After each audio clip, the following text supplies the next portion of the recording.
നമസ്കാരം. എല്ലാവർക്കും പുതിയൊരു വീഡിയോയിലേക്ക് ഒപ്പം ഭാരബലത്തിലേക്ക് സ്വാഗതം.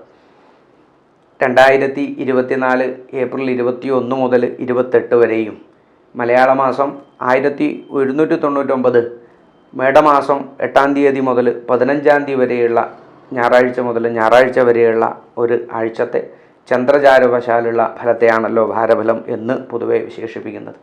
അങ്ങനെയെങ്കിൽ തന്നെ മേടക്കൂറുകാരെ സംബന്ധിച്ച് അശ്വതി, ഭരണി, കാർത്തിക നക്ഷത്രങ്ങളടങ്ങുന്ന മേടക്കൂറുകാരുടെ ഈ ഒരു വാരത്തിൽ നമുക്കറിയാം, ഈ ഒരു വ്യാഴത്തിൻ്റെ ഒരു സ്വക്ഷേത്രഗതി രണ്ടാമത്തെ രാശിയിലേക്ക് സഞ്ചരിക്കാൻ വേണ്ടി പോകുന്ന ഒരവസ്ഥ. വ്യാഴത്തിൻ്റെ ഒരു അവസാന കാലഘട്ടമാണ് ഈ മേടൻ രാശിയിൽ. ഏകദേശം രശ്മികളൊക്കെ സഞ്ചരിച്ചു കൊണ്ടിരിക്കുകയാണ്. 28, 29 കൂടിയിട്ട് അങ്ങനെയെങ്കിൽ ഈശ്വരാധീന കാര്യങ്ങളിൽ, അതായത് വിഷുഫലത്തിലൊക്കെ നമ്മൾ പറഞ്ഞിട്ടുണ്ടായിരുന്നു, ഈശ്വരാധീന കാര്യത്തിൽ വളരെയധികം നമുക്ക് മാറ്റം നിത്യജീവിതത്തിൽ നമുക്ക് പ്രതീക്ഷിക്കാവുന്നതാണ്. ഈ 3 നക്ഷത്രക്കാർക്കുള്ള തന്നെയാണ്, ഒരേ ഫലം തന്നെയായിട്ട് വരും ഏകദേശം.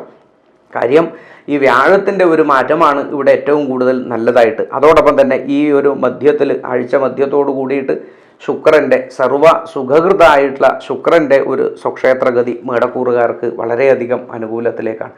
അതോടൊപ്പം തന്നെ മുടങ്ങിക്കിടന്നതായ ഭവന നിർമ്മാണ പദ്ധതികൾ, അതോടൊപ്പം തന്നെ വാഹനാദി വിഷയങ്ങളിലൊക്കെ ഒരു കാര്യ തീരുമാനം വന്നു ചേരുന്ന ഒരു ആഴ്ചയായിട്ട് നമുക്കിതിനെ കാണാൻ വേണ്ടി സാധിക്കും. അതോടൊപ്പം തന്നെ വിദ്യാർത്ഥികളെ സംബന്ധിച്ച് പഠനങ്ങളിലുള്ള ഒരു സാധ്യതകൾ ഉറപ്പിക്കാൻ വേണ്ടി സാധിക്കുന്ന ഒരു കാലഘട്ടമായിട്ട്, പുതിയൊരു പഠനത്തിന് വേണ്ടി, പുതിയ ഉപരിപഠനത്തിന് വേണ്ടി പ്രവേശിക്കാൻ വേണ്ടി ഇരിക്കുന്നവർക്കൊക്കെ വളരെ ഒരു തീരുമാനത്തിലേക്ക് എത്താൻ വേണ്ടി സാധിക്കുന്ന ഒരു വാരം തന്നെയായിട്ട് വരും മേടക്കൂറുകാരെ സംബന്ധിച്ച്. കർമ്മ മേഖലയിലുള്ളവരെ സംബന്ധിച്ചാണെങ്കിൽ ഈ ശുക്രൻ്റെ ഒരു സ്വക്ഷേത്രഗതി ഈ മേടക്കൂറിലേക്കുള്ള ഒരു രാശി മാറ്റം വളരെയധികം അനുകൂലത്തിലേക്ക് തന്നെയാണ്.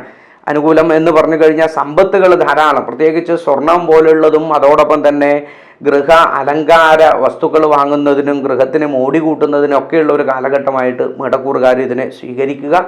അതോടൊപ്പം തന്നെ പ്രായമായിട്ടുള്ളവരെ സംബന്ധിച്ച് മധ്യവയസ്സിന് മുകളിലോട്ടുള്ളവരാണെങ്കിൽ ആരോഗ്യ കാര്യത്തിൽ ഈ ആഴ്ച അവസാനം, അതായത് ഈ മാസത്തിൻ്റെ അവസാനം 28-ാം തീയതി 27-ാം തീയതിയോട് കൂടിയിട്ടൊക്കെ ആരോഗ്യ കാര്യത്തിൽ അല്പസ്വല്പം ശ്രദ്ധയുണ്ടായിരിക്കേണ്ടതാണ്.